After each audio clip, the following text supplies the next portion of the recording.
Et aujourd'hui, on est plutôt sur une thématique un peu émergente, celle de la transition alimentaire. Qu'est-ce que ça veut dire la transition alimentaire pour les quartiers en politique de la ville? Qu'est-ce que ça veut dire à l'aune des inégalités entre les territoires? Et cette thématique, elle nous a été proposée par Françoise Lebovici, qui va aujourd'hui nous la présenter, nous en parler. Je la laisserai peut-être se présenter, juste en dire en quelques mots que Françoise fait partie d'une agence qui s'appelle Nouvelle Marche, elle intervient à l'école depuis plusieurs années, notamment sur le sujet des tiers-lieux. Et elle a vu à la fois dans sa pratique et dans sa formation la façon dont ce sujet de l'alimentation prend forme, prend plusieurs formes. Et elle va essayer effectivement de nous dépeindre tout cela avant de l'approfondir pour ceux qui le souhaitent à l'occasion d'une formation qui aura lieu en février à l'école. On vous en dira plus à la fin de cette session. Peut-être juste, je vais lui laisser la parole, quelques règles de fonctionnement. Comme vous l'avez sans doute vu, vous n'avez pas ni le son ni l'image pour cette webconférence. Pour nous, l'essentiel, c'est que vous puissiez vous exprimer dans le chat. Beaucoup d'entre vous sont en train de le faire, donc je vois que c'est facile. Si vous avez des questions, des réactions sur ce que Françoise Lebovici va nous présenter, écrivez-les-nous dans le chat. Je reformulerai ces questions à la fin de sa présentation. On prendra 10 minutes, un quart d'heure pour échanger. Si jamais il y a des questions de compréhension, on les prendra tout de suite parce qu'il ne faut pas qu'on se perde parce qu'on est loin les uns des autres. Mais sachez voilà, qu'on aura un petit moment pour l'échange à la fin de cette présentation. Voilà, Françoise, je te Très laisse bien. la parole. Merci beaucoup, Céline. Et donc, on va commencer par cette première présentation. Donc, tout d'abord, quand on parle de transition alimentaire, de quoi parle-t-on?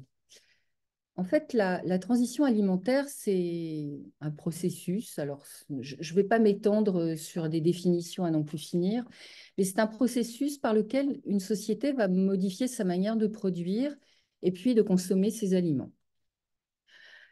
À noter également que quand on parle de transition alimentaire, alors l'image peut faire sourire, mais jusqu'à environ 10 ans, quand on parlait de transition alimentaire, c'était surtout pour parler des mutations de l'alimentation des pays de développement ou en développement vers le modèle des pays occidentaux, ce qui n'a pas eu que du bon, comme vous pouvez le constater. De la même manière, quand on parle de transition alimentaire, eh bien, on assiste à un phénomène ces dernières années, notamment au cours de la dernière décennie, où on a pris conscience en fait que les modèles de consommation, notamment trop carnés, trop sucrés, trop salés, ou encore des produits qui ne sont pas vendus ou consommés en saison ou encore trop importés, avaient de très très lourdes conséquences en matière d'environnement et de santé. L'ADEME s'est intéressée au sujet aussi de la transition alimentaire et notamment, bien qu'on ait cette fameuse prise de conscience sur la transition alimentaire, il n'en demeure pas moins que l'alimentation a un gros impact sur notre consommation d'énergie, à tel point que, comme vous pouvez le constater, aujourd'hui, vous avez à peu près 30% des transports qui sont liés à l'alimentation, donc enfin des transports liés à l'alimentation et qui sont consommateurs d'énergie, donc c'est relativement important. De la même manière, quand on parle de transition alimentaire, l'ADEME nous le dit aussi, ça a une empreinte carbone relativement forte. En effet, le transport, et comme vous le voyez en matière d'agriculture, est extrêmement important puisque 60% de l'empreinte carbone est portée donc par aujourd'hui l'agriculture. Donc c'est un point qui est quand même très important parce que bien sûr on fait de grandes distances pour pouvoir consommer certains produits, mais parfois même à l'intérieur de notre pays, on fait des grandes distances. Pour exemple, j'ai travaillé dans la Manche, où dans la Manche, en fait, on est des plus gros producteurs de poireaux, de carottes. Et pour un circuit court, c'est raté, quoi. Tous les produits, en fait, produits dans la Manche remontent beaucoup sur les marchés de Rungis et sont ensuite rapatriés et reviennent en arrière donc, dans le département de la Manche. Donc, on assiste quand même à certains paradoxes aussi qui sont liés à cette empreinte carbone qui n'aurait pas forcément lieu d'être. Et puis la transition alimentaire, c'est aussi le mal manger. Pourquoi, quand on parle de transition alimentaire, on parle de mieux manger? Ben, il faut savoir une chose importante, c'est que l'obésité, elle progresse. Elle progresse beaucoup aujourd'hui, puisqu'une dernière enquête réalisée par l'OBEPI, donc en 2021, témoigne du fait que plus de 17% des adultes aujourd'hui, voire même les enfants aujourd'hui de 2 à 8 ans, deviennent obèses. En plus, la malbouffe, ça a des conséquences pas seulement sur l'obésité, mais sur le diabète, sur l'hypertension artérielle. Donc tout ça, c'est quelque chose d'assez déprimant quand on se met à mal manger. Et donc, il faut sans doute revoir sa façon de consommer. Alors, peut-être que je vais continuer. Donc, et on peut parler de l'accessibilité à une alimentation durable pour les territoires fragiles. Alors, pourquoi parle-t-on de cette question de l'accessibilité? Ben, il faut savoir une chose, c'est que vous avez plusieurs enjeux qui se posent pour les territoires fragiles. Alors, ce qu'on entend par territoires fragiles sont des territoires donc soit qui sont situés en politique de la ville, soit même des zones rurales, des zones excentrées, donc voilà, pas forcément avec des quartiers, mais toujours est-il qu'on a un certain nombre d'enjeux qui se posent. Tout d'abord, il faut voir une chose importante, c'est que euh, dans les territoires fragiles, une offre alimentaire peut être souvent qualifiée de pauvre, peu diversifiée, peu qualitative. Cette offre alimentaire, quand elle, malheureusement, elle dispose de toutes ces caractéristiques, elle engendre une insécurité alimentaire. Et on a un enjeu fort, en fait, pour les territoires fragiles, c'est d'avoir une offre alimentaire qui soit commerciale. De la même manière, on a également un enjeu qui vise à trouver de nouveaux modèles de consommation pour une alimentation durable et qui sont liés notamment à l'accessibilité des prix pour les habitants, en tout cas de cette alimentation, et avoir une rétribution plus juste des agriculteurs. En effet, l'accès à l'alimentation durable, donc souvent on parle de bio ou de qualité, elle est souvent chère, et surtout quand elle est produite localement. Et en même temps, on a un vrai paradoxe, c'est qu'on a des producteurs qui peinent à s'assurer une juste rémunération. D'où l'importance finalement de trouver cet équilibre entre le développement de nouveaux modèles qui nous permettent d'accéder à cette alimentation durable, tout en permettant ce juste ou cette juste rétribution des agriculteurs. Autre point également à noter dans les territoires fragiles, et ça je pense que pour tous les participants, ces caractéristiques ne vous échapperont pas. En effet, chômage, entrepreneuriat plus important, ça c'est aussi le paradoxe des quartiers où on entreprend plus qu'ailleurs, faible disponibilité foncière, biodiversité ou en tout cas de moindre qualité. Tous ces éléments, en tout cas, participent au fait que eh bien, l'alimentation, pourquoi pas, peut devenir peut-être une vraie opportunité en matière d'emploi et d'activité économique. Et on va avoir l'occasion d'y revenir et de voir quelques exemples qui pourront traduire cet enjeu. Autre point également, l'enjeu est d'accompagner l'évolution des comportements alimentaires. Tout à l'heure, je faisais référence à un indice donc, qui nous était donné par l'OBEPI qui signifiait donc que 17% de la population française était atteinte d'obésité. Eh bien, dans les quartiers, on atteint un volume de 23% de personnes atteintes d'obésité. Donc, ce qui vous prouve quand même que quand on a une alimentation qui est de moindre qualité nutritionnelle, quand on achète des produits à bas prix ou qu'on recourt à l'aide alimentaire, et finalement, plus votre contrainte budgétaire est forte et plus finalement la qualité nutritionnelle de votre alimentation va diminuer. Et donc, il est essentiel de se dire que bah, la question de la transition alimentaire est un vrai sujet clé ou en tout cas d'évolution à prendre en compte dans les comportements en tout cas alimentaires.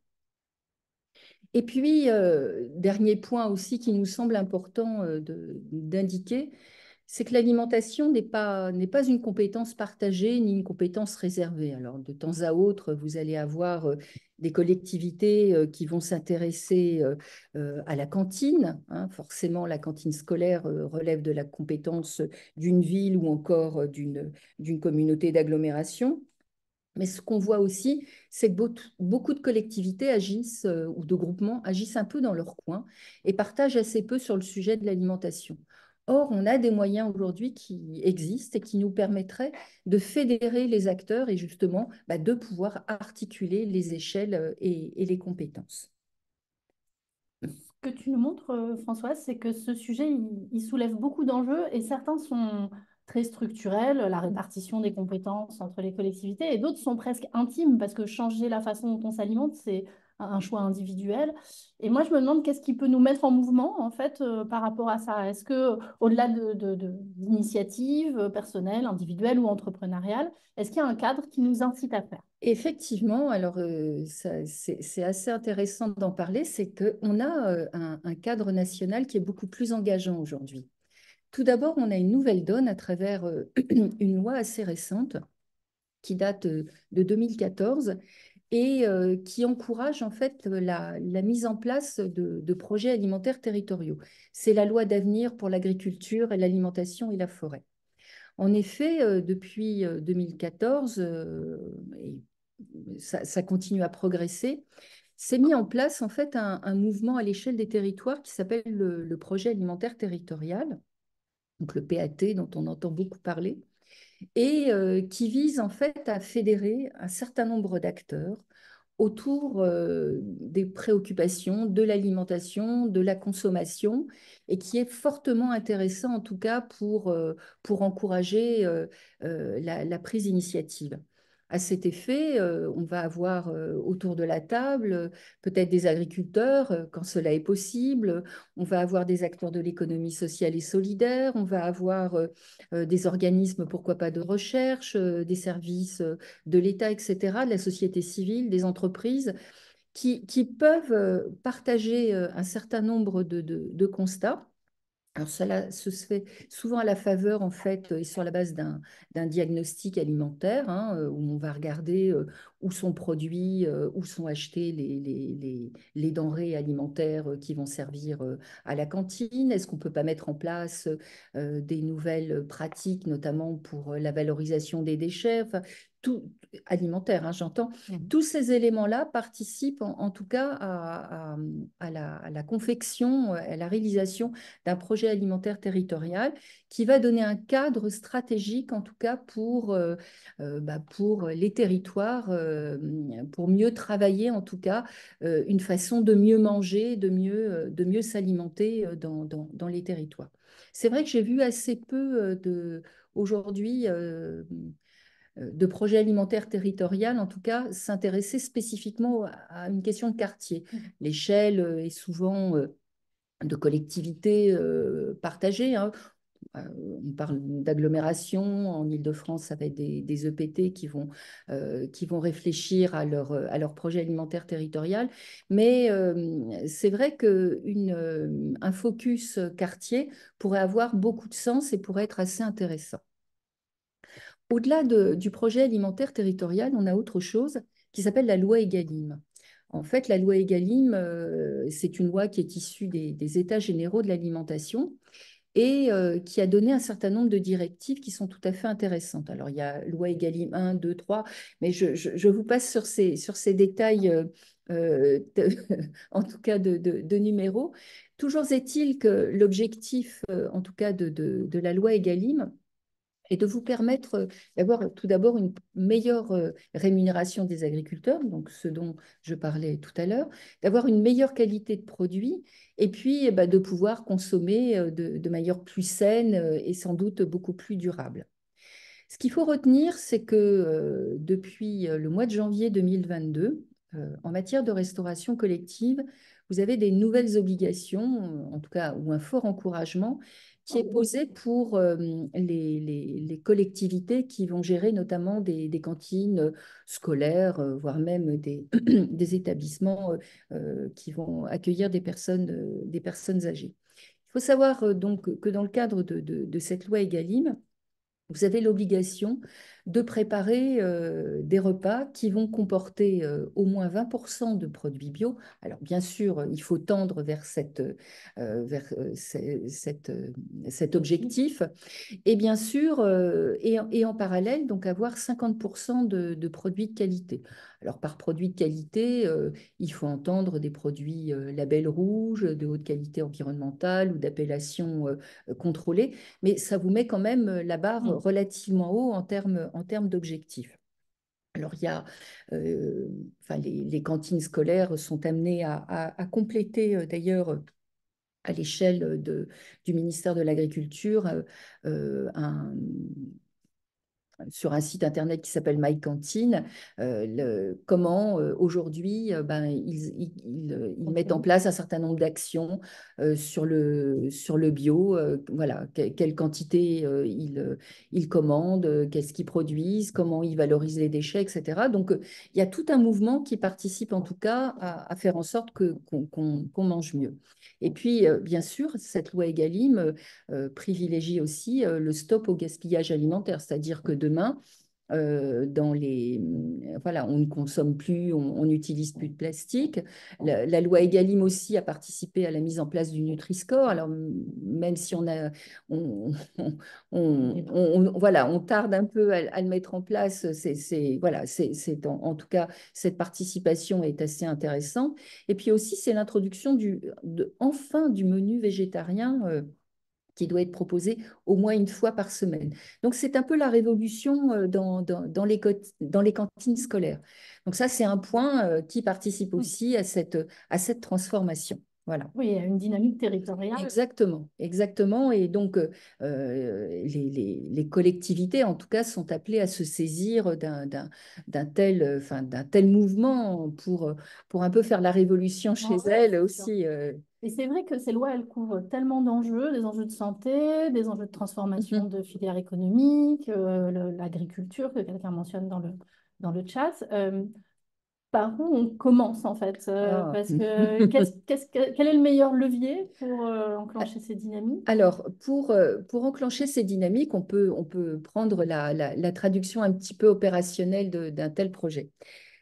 Je vous ai fait une petite représentation de ce qu'est un système alimentaire durable et auquel participe bien évidemment une transition alimentaire. Aujourd'hui, donc, par quoi on commence? La base, ce serait de pouvoir mieux produire. Bon. Donc, on pourrait mieux produire, c'est la première, le premier socle qui nous permettrait de démarrer. Dans les quartiers, ce n'est pas forcément facile de produire. Alors, on peut avoir des fermes urbaines qui peuvent nous aider à ça, mais ce n'est pas forcément le plus facile. Par contre, on a un autre levier qui peut être la question de la transformation. La transformation, donc deuxième étage de la fusée, Mhm. enfin en tout cas du cercle, où là, il peut être intéressant bah, d'avoir de la transformation donc, de produits bruts.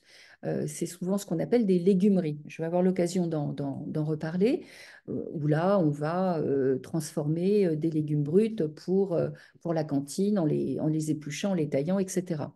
Mais ça peut être aussi de la transformation pour notamment valoriser des produits, faire des soupes, etc., Mhm. avec des produits de légumes ou des choses comme ça.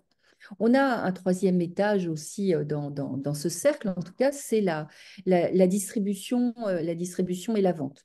Donc ça, c'est la capacité dans un territoire de pouvoir proposer aussi bah, des produits alors qui sont le plus frais possible, qui vont faire peut-être le moins de distance en termes de transport et donc qui peuvent être intéressants aussi parce que bah, ça va permettre aussi de travailler une mobilité douce pour mieux transporter les aliments. Je vous rappelle quand même que on a un levier, enfin, on a un impact et une empreinte carbone qui est relativement importante Mhm. en matière de transport de l'alimentation. Et puis, c'est cet accès aussi à la distribution, en tout cas, de produits locaux. Donc, voilà, c'est la possibilité d'avoir accès à des marchés fermiers ou ce genre de choses. Le quatrième ou la quatrième strate qu'on peut voir, c'est tout ce qui va représenter donc le système de la consommation. Donc la consommation, là, bah, le levier, ça peut être représenté par des cantines durables, mais c'est aussi la restauration qui va engendrer sûrement des tests de cuisine pour un certain nombre. Et puis enfin, on a tout ce qui concerne la gestion et la valorisation des déchets où là, notamment, bah, quand vous regardez bien le cercle, votre alimentation, en tout cas, doit vous permettre de reproduire du compost pour qu'on soit dans une chaîne parfaitement vertueuse. Alors, tout ça nous amène à évoquer un certain nombre d'idées, comme aujourd'hui, bien sûr, les fermes urbaines, mais qui sont un cas un peu spécifique, parce que ça ne concerne pas tous les quartiers. On a des expériences comme les tiers-lieux nourriciers qui sont assez intéressants parce qu'ils permettent aussi de rassembler un certain nombre de projets aujourd'hui à l'échelle d'un territoire, voire même d'un quartier, où on favorise la solidarité, la collaboration entre les gens, où on peut s'essayer à faire de la cuisine. On peut être aussi dans les tiers-lieux nourriciers un lieu de distribution ou de vente de produits locaux. Donc, ça présente quand même un certain nombre d'avantages. La légumerie aussi sont des projets qui émergent dans les quartiers qu'on voit, donc notamment je pense à la passerelle à Clichy-sous-Bois qui vient de se mettre en place, donc où là, typiquement, la légumerie va participer en fait à la démarche de restauration collective et de cantine durable, puisque on va travailler des produits pour les transmettre, enfin, ou en tout cas les transporter au plus près des lieux de consommation. Donc ça aussi, c'est un point important. On a les food labs aussi, tout ce qui va concerner l'apprentissage de la cuisine. Vous savez, dans les quartiers, je pense que on a tous vu cette question un petit peu récurrente. Les femmes ne travaillent pas. Elles restent certaines, voilà, elles restent souvent chez elles. Et finalement, ce qui les fait, enfin, ce qui pourrait les faire bouger, c'est la cuisine. La cuisine parle. Mhm. Et donc, c'est une occasion très fréquente de voir voilà, des femmes se remettre à se socialiser aussi avec la La cuisine. culture et la cuisine. Ça concerne aussi l'entrepreneuriat Mhm. parce que on assiste aujourd'hui aussi à enfin, à une forte explosion de la création d'entreprises dans le domaine de la cuisine. Pour exemple, aujourd'hui, pour avoir travaillé avec un incubateur qui est en même temps une fabrique à entreprendre à Marseille.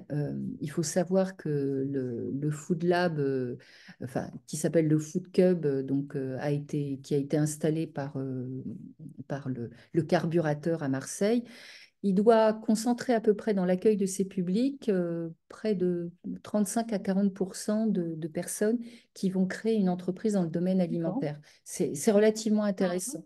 Et donc, voilà, l'alimentation, en tout cas la transition alimentaire, est un formidable levier en matière d'idées, en tout cas, et de conception de projets dans le domaine de l'alimentation. Ça peut être de la transformation.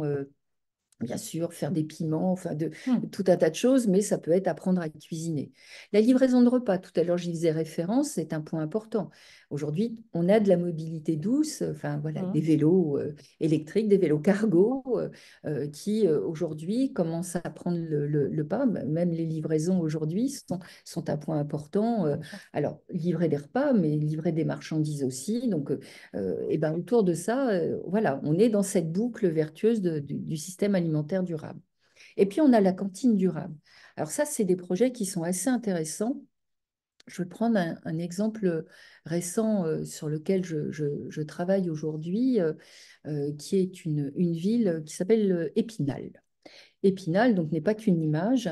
C'est une ville qui s'est engagée fortement sur une posture, en tout cas, une stratégie en matière de développement du bio. Le maire a décrété un beau jour, il y en a assez voilà, que les enfants ne mangent pas très bien. Aujourd'hui, dans mes cantines scolaires, je suis obligée de passer, enfin, voilà, je passe par une restauration concédée, hein, donc Elior, API, enfin, Un il y en a prestataire. plein d'autres, un Mhm. prestataire. Sauf que lui, il me propose, je lui demande des produits bio. Par contre, je ne suis pas sûre du tout que mes produits bio viennent de mes environs. Mes produits bio, ils peuvent venir d'Espagne. Il va me les garantir, mes produits bio. Mais moi, maintenant, je veux maîtriser une production de proximité et qui entre dans la cuisine de mes enfants, en tout cas de mes enfants, des enfants que je vais nourrir. Et donc, c'est toute une démarche que met en place aujourd'hui la ville d'Épinal, d'essayer non seulement, donc, voilà, on se met à recultiver des terres en bio pour nourrir la cantine, mais également, au lieu d'avoir une cuisine centrale qui va générer beaucoup de repas à distribuer à l'échelle de la ville, eh bien, on va en quelque sorte saucissonner notre cuisine centrale et la décentraliser dans un certain nombre d'écoles aujourd'hui D'accord. qui vont être des vrais lieux de consommation où on va pouvoir cuisiner en proximité. À telle enseigne que on a une cantine, enfin, qui va être redéveloppée dans un quartier pour vraiment favoriser cette consommation de bio, d'une cuisine de proximité, donc, et qui sera donc à moindre frais pour bien sûr les familles. Voilà. Donc ça, c'est un point intéressant. Et puis, on a le compostage aussi des biodéchets. Ça, je fais référence à notre loi Egalim. Et là, on a toute la démarche, par exemple, des alchimistes, qui est assez intéressante et qui favorise notamment la récupération des déchets dans la restauration collective et qui fait partie des leviers sur lesquels on pourrait vraiment appuyer une démarche dans les quartiers. Voilà. Donc, je peux répondre à toutes vos questions. Je peux vous parler un peu plus longuement, si vous le souhaitez, d'un projet de légumerie, comment ça se met en place. Mais alors, tout à l'heure, Céline, tu me posais la question, par quoi je commence? Je pense qu'il faut commencer par un diagnostic, déjà, de son territoire. Ça me semble être fondamental pour identifier où sont tes besoins, Mhm. où est ton offre, enfin voilà. Donc ça peut être vraiment incitatif aussi pour repérer les points sur lesquels on pourrait développer peut-être de la restauration, peut-être de la livraison, peut-être monter collectivement. Je sais que parmi les participants, euh, on a des conseils citoyens. Enfin, Mhm. le tiers-lieu nourricier est un vrai sujet à partager, notamment avec les conseils citoyens pour qu'on puisse se nourrir de produits qui sont produits le plus près possible d'un quartier et puis surtout qu'on y accède à moindre frais. Donc tout ça fait partie des éléments sur lesquels on peut vraiment s'appuyer, quoi. Ce que tu veux dire, c'est que les acteurs de la politique de la ville, ils ont leur place autour de la table d'un plan alimentaire D'un territorial. projet alimentaire. Projet alimentaire, c'est Ouais. pas que un truc pour la chambre Ah non, non, d'agriculture. non, surtout pas. Enfin, Parce que je vais dire surtout pas parce que, en fait, les chambres d'agriculture, non, mais j'espère qu'il n'y a pas de. Que ah, c'est personne très n'échappe varié avec. les instructions. Voilà, non, non, mais en fait, l'intérêt du projet alimentaire territorial, c'est qu'il a mis autour de la table des acteurs qui sont aussi des acteurs du bio. Et les chambres d'agriculture défendent Ah, plutôt le modèle à l'ancienne un de... modèle conventionnel. Voilà. Mm. Donc, c'est aussi intéressant d'avoir cette diversité autour de la table dans le cadre d'un projet alimentaire territorial. C'est vrai, je m'interrogeais, j'ai pas vu forcément de projet alimentaire territorial se développer à l'échelle d'un D'un quartier. quartier. Or, ça aurait vraiment beaucoup de sens parce que Mm. ça permettrait de rassembler des acteurs autour enfin d'une vraie prise de conscience de besoins, comment on pourrait y répondre à l'échelle d'un quartier, comment on pourrait l'organiser. Et c'est vrai que je peux déplorer que ce ne soit pas forcément un sujet qui soit partagé dans les contrats de ville, par exemple. Mais oui, c'est ce que j'allais dire, parce Oui. que là, on va revoir les contrats de ville. Je pense que c'est une problématique qui, lors de l'élaboration des précédents, n'avait pas encore marqué nos consciences de la Mais même façon. exactement, mais pour autant, bon, le législateur aujourd'hui ne l'inscrit pas comme étant un, un sujet, en tout cas phare. Or, c'est un vrai sujet transversal qui Mm, va concerner le pilier du cadre de vie, le pilier du développement économique, enfin, la famille aussi, enfin, toute cette mm. cohésion sociale. Donc, c'est vraiment le sujet transversal par excellence. Il n'est pas que enfin, il ne se pose pas qu'à travers les valeurs de la citoyenneté. Je pense que Oui, c'est un vrai sujet transversal transversal. sur lequel enfin, cela mériterait de s'y C'est intéresser. intéressant. Oui, Il y a un échange sur le fil de discussion sur la première brique ou le premier étage de la fusée ou oui, le premier wagon du train, oui, celui de la production, puisque oui, tu as dit que les fermes urbaines ne concernaient pas tant de quartiers que ça, mais je pense qu'il y a quand même presque 200 quartiers en oui, rue oui, qui sont rentrés dans la dynamique quartier fertile. Il y a des acteurs qui témoignent de la difficulté de produire dans les quartiers sur des terres qui sont parfois polluées parce que exactement. c'était des zones d'industrie, etc. Donc toi, ce que tu disais, c'est que c'est pas, enfin, il faut pas s'arrêter forcément à cette première Oui. Et fonction puis, possible. alors vous savez que on peut produire bien sûr dans la terre, mais on peut produire Hors sol, au-dessus ouais, aussi, ouais, hors sol. Et vous avez, alors j'en ai pas vu encore, hein, mais ça serait sacrément intéressant. Il y a des projets alors, qui se développent dans d'anciens hangars. On voit par exemple des champignonnières se mettre en place c'est vrai. dans des parkings ou des choses comme ça. Et vous avez aussi toute l'approche de l'aquaponie. Alors, l'aquaponie, qu'est-ce que c'est? C'est les petits poissons. Exactement. C'est les petits poissons qui vont venir nourrir, enfin se nourrir, eux, des racines et faire pousser, enfin, et favoriser en fait la pousse de légumes Mm. et de fruits. Donc ça, c'est un point aussi intéressant. C'est-à-dire qu'on peut aussi contrebalancer enfin, ou ce déficit de qualité de la terre à travers peut-être d'autres D'autres solutions. formes dont Exactement. on nous dit qu'elles ne seront peut-être pas labellisées bio. Oui, Sauf les champignons et les endives. Le fil voilà. est assez actif, hein, donc champignons et endives, j'ai bien, bien en tête des exemples à Val-de-Reuil ou dans Oui, des oui. secteurs hyper urbains où il y a des Mm. fermes qui se sont développées dans des endroits un peu atypiques. Mais, Euh, mais les productions sont quand même assez intéressantes en aquaponie. Après, voilà, ça peut être des serres aussi qui sont hors sol. Enfin voilà, il y a quand même beaucoup de possibilités et c'est assez intéressant. Tu as souligné aussi combien ces différentes activités autour de Mhm. l'alimentation pouvaient être source de développement d'entrepreneuriat. Oui, Et je me disais aussi que c'était peut-être un levier pour l'insertion des oui, publics dans les quartiers. Tu évoquais le public féminin, dont on sait que, ben, notamment les chantiers en BTP, etc., tout à ça ne fait. concerne pas beaucoup de public Tout féminin à en fait. insertion. Alors, c'est un vrai sujet parce qu'aujourd'hui, souvent, en fait, la question de l'insertion, elle se limite à nos clauses d'insertion, enfin, à nos clauses sociales dans les marchés Mm. Oui, c'est ça, de construction. voilà, de construction. Or, il faut savoir qu'il y a un certain nombre d'activités, je pense notamment à celui des légumeries, Mm. qui sont assez intéressantes pour répondre à cette problématique de l'insertion.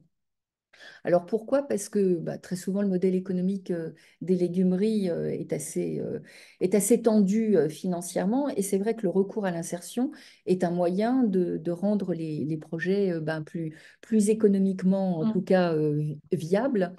Et c'est une façon aussi d'insérer des publics voilà, qui ne parlent pas forcément, enfin, voilà, Oui, des il n'y a publics pas besoin allophones ou forcément etc. de se Mais ça peut être dépenser. vraiment tout à fait intéressant d'accueillir ce genre de public à travers le développement de ce type de projet. Voilà. Donc l'insertion aussi, euh, mais l'économie sociale, de toute façon, Mm. d'une manière générale, répond, enfin en tout cas, est présente forcément dans une question de système alimentaire durable. Tu évoquais aussi parmi les enjeux au départ l'enjeu de l'offre commerciale dans les Oui, quartiers. oui, On sait, et tu donnes des formations hein, mm, sur ce sujet aussi à l'école, que c'est toujours un volet un peu difficile. bien sûr. Malgré tout, les quartiers sont très souvent des lieux de marché de plein air Oui. qui sont très actifs.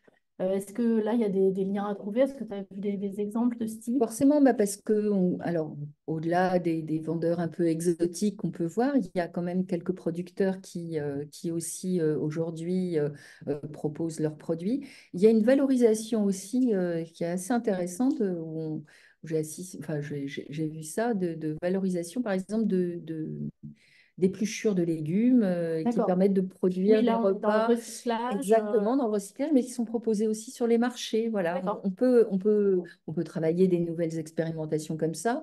La vente de produits locaux est un point assez important. En fait, l'intérêt du marché, c'est on va réduire au maximum les intermédiaires pour que la population puisse Hmm. accéder Hmm. au mieux en fait à cette alimentation et si possible durable, parce qu'elle n'est pas toujours de très très bonne qualité aussi, hein. Il faut être vigilant Oui, là-dessus. il y a une remarque dans le fil qui me fait penser à ça, c'est-à-dire il y a souvent des AMAP dans les quartiers, mais souvent hors de prix pour beaucoup des habitants. Exactement. C'est-à-dire que finalement, l'ensemble de la boucle que tu montes Mm, ne peut pas forcément, exactement. ce qu'on produit dans le quartier ou ce qu'on transforme dans le quartier grâce à de l'emploi d'insertion ne sera pas forcément ce qu'on offrira dans les commerces du quartier. C'est à toutes les, en fait, c'est sur tous les leviers qu'il faut travailler Exactement. euh, pour Exactement. réussir Et à... ça veut dire aussi que enfin, les AMAP, voilà, un producteur, il produit ce qu'il a envie de produire. Il y a peut-être aussi un travail à faire en sens inverse aussi, de savoir ce qui pourrait être accessible et permettre à des populations de pouvoir accéder aussi à certains légumes. Enfin, voilà. Bien Hmm. sûr, il y a du légume de saison et ça, on n'y coupe pas. Mais peut-être la production doit aussi être à l'écoute des besoins. Hmm. Et ça, c'est les projets alimentaires territoriaux, justement, permettent d'avoir cette écoute réciproque. C'est ça, Oui, en amenant au diagnostic global, le diagnostic du exactement. quartier, de ses niveaux de revenus, de l'offre dont elle dispose. Exactement. Ça peut avoir vraiment beaucoup, beaucoup d'intérêt, quoi. D'accord. Est-ce que les acteurs donc à mobiliser, tu dirais que c'est qui principalement? Les acteurs à mobiliser, bien sûr, une ville, mais on a les associations de quartier. Je pense que les conseils citoyens en font partie. Ça peut être des commerçants. Ça peut être oui, des missions locales. Enfin, je pense que Hmm. tout. Enfin, et puis les écoles, parce Bien il y a sûr, des c'est un gestes, levier enfin de... voilà, qui s'apprennent aussi à l'école. Donc, je pense que c'est une multitude d'acteurs qu'il faudrait. Enfin, c'est un vrai sujet, en tout cas, à porter, à mon avis, dans les quartiers pour identifier en commun ce qu'on C'est pourrait y vrai que faire. les conseils citoyens et les habitants, d'une manière générale, peuvent avoir un rôle pour recenser ce sujet des besoins, Exactement, des pratiques alimentaires aussi. exactement. Et les acteurs de la santé aussi, s'ils Bien existent dans sûr, le quartier, s'il bien y a un sûr. centre de santé. Ça peut Mm. forcément inciter à avoir de meilleurs comportements alimentaires aussi. Peut-être associer un diététicien aussi, comme il est normalement Dans- dans les cantines. Enfin, voilà. Donc, ça fait partie des acteurs, en tout cas, qu'on devrait mettre autour de la table. Tu as évoqué des exemples assez variés dans la Oui, Manche, à Marseille, à oui. Épinal. Euh, dans ces différents exemples, est-ce que la dynamique s'est montée grâce à des fonds particuliers? C'était des fonds politiques de la ville? C'était des initiatives d'acteurs hors du territoire? Alors, à Marseille, Ça oui. fait écho à une question aussi À qui Marseille, vient d'être typiquement. posée. À Marseille, typiquement, parce que le projet du Food Cub, en fait, Mhm. qui se réalise donc alors, il y a un accompagnement qui est réalisé donc, des créateurs d'entreprises qui veulent se développer dans le domaine de la restauration ou de l'agroalimentaire. Euh, les, les créateurs d'entreprises bénéficient d'un accompagnement Ouais, particulier, voilà, d'accord, par la collectivité. voilà, par la collectivité, enfin, par l'association qui est labellisée par la collectivité D'accord. pour le faire.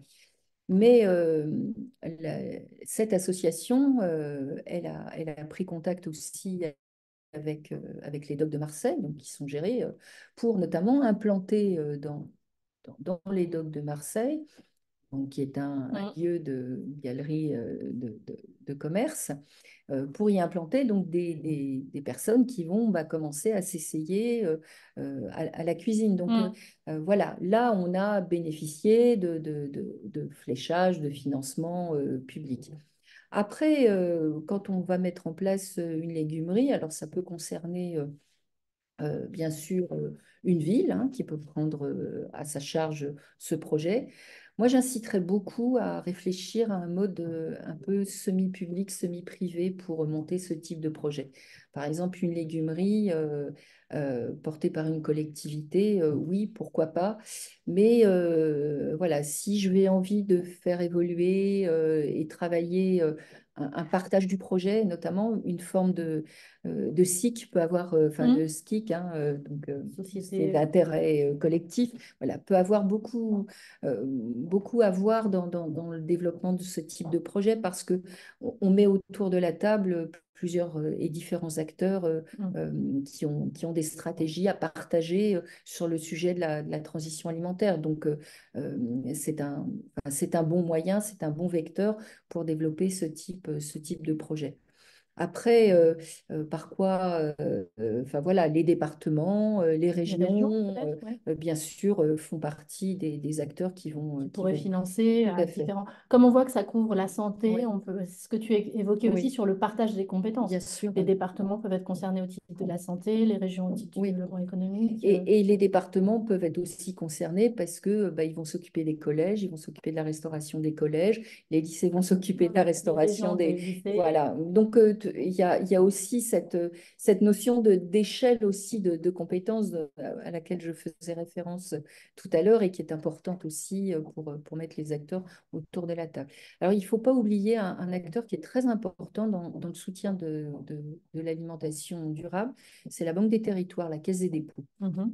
En fait, elle s'est beaucoup investie depuis pas mal d'années sur le sujet de l'alimentation durable et propose notamment un certain nombre d'appels à manifestation d'intérêt pour l'appui au développement de projets en matière de transition D'accord. alimentaire, qui soient dans les quartiers ou pas dans les quartiers d'ailleurs, hein. Mais ça, c'est un point et c'est un levier assez intéressant en termes de financement. Même d'ailleurs, euh, l'idée d'un diagnostic ou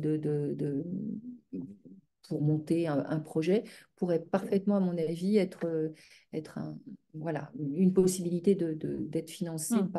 avec l'appui de la Banque des territoires. Et peut-être pour commencer à conclure, euh, faire le lien aussi avec les dynamiques de projets de transformation Oui. urbaine. Est-ce que les pieds d'immeubles, enfin, ça arrive souvent qu'on n'aille pas tout à fait au bout de la programmation quand on construit, on Mhm. laisse une part d'incertitude. Mhm. Est-ce que les pieds d'immeubles d'immeubles neufs peuvent se prêter à ce genre de choses? Tu parlais des tiers-lieux nourriciers. Est-ce que c'est Oui, une façon de trouver une vocation à une injonction parfois qu'ont les acteurs de faire un tiers-lieu parce que par exemple. politiquement, puis c'est financé, Voilà, etc. ça en fait partie, mais j'irais même avant le pied d'immeuble. Vous savez, comme moi, dans le cadre du renouvellement urbain, il y a de la déconstruction qui se fait et puis il va y avoir des nouvelles constructions. Mais même ne serait-ce que les bases de vie, en fait, des Des personnes et ouvriers. des Mm. ouvriers, ça pourrait servir aussi. Enfin, il y avait une expérimentation qui visait cela, donc je crois que c'était à Nancy, où leur base de vie, en fait, devait être un lieu aussi de démonstration un petit peu de la transition alimentaire. Et donc, c'était une façon pour des ouvriers aussi voilà, d'être présent, de pratiquer le quartier, au-delà enfin, sur des lieux à reconstruire, donc D'accord. d'avoir une restauration partagée. Enfin, il y avait des expériences qui étaient tout à fait intéressantes là-dessus. Donc, en tout cas, c'est un sujet inépuisable et on peut trouver plein d'exemples. Plein Il y a d'exemples. plein d'idées, quoi. Alors, il y a un commentaire sur le fil que je trouve intéressant et assez positif pour conclure. Et puis, je pense que ça fait vraiment le lien aussi avec les sujets d'identité des quartiers. Les démarches de transition alimentaire adressent de nombreux enjeux transversaux et interconnectés de santé, socio-économique, écologique, tu l'as dit, mais rarement culturels, intégrant le plaisir, la gastronomie, les terroirs. Peut-on réussir un travail d'acculturation dans la transition alimentaire sans prendre en compte ces dimensions? Et tu l'évoquais un peu tout à l'heure quand tu parlais de souvent les femmes des quartiers qui Oui. cuisinent. C'est aussi une façon de prolonger son identité culturelle, de la partager avec d'autres dans des quartiers qui sont très multiculturels Exactement, pour et beaucoup. c'est un enjeu fondamental de la transition alimentaire, en tout cas, c'est de ce partage des cultures et voilà, enfin, de la découverte de l'autre. Donc c'est un enjeu de société, enfin, Mm. qu'on le veuille ou non, De liens aussi. exactement, de lien social, Et enfin, donc de plaisir. et donc de plaisir, et puis d'être en meilleure santé, et puis plein de choses. Très bien. Ben, écoute, je propose qu'on termine là-dessus. Merci beaucoup. Je crois que ça a donné pas mal de... Quelqu'un dit, il faudrait redonner du sens à la fête des voisins. Voilà.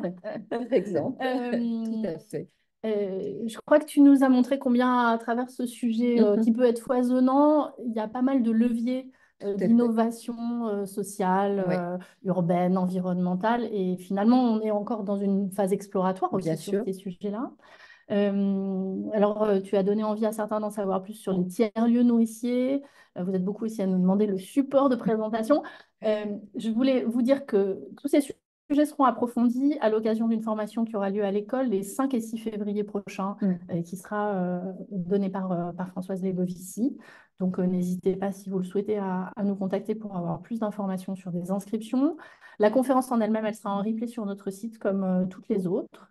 Et puis, je pense que c'est un sujet dont on n'a pas fini de parler et qui, là aussi, traduit aussi des évolutions de préoccupations et de métiers, je pense, sur les quartiers et dans la politique de la ville, à voir aussi si localement, dans vos contrats de ville, ce sont des sujets qui vont émerger et de quelle façon. Je voulais vous remercier aussi d'avoir été aussi nombreux à participer. Vous êtes une cinquantaine.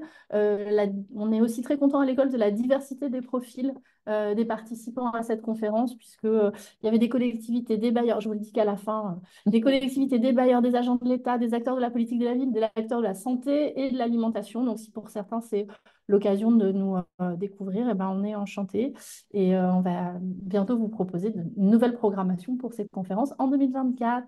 Merci beaucoup, en tout cas, pour votre attention. Merci. Merci à toutes et à Au revoir. tous. Au revoir.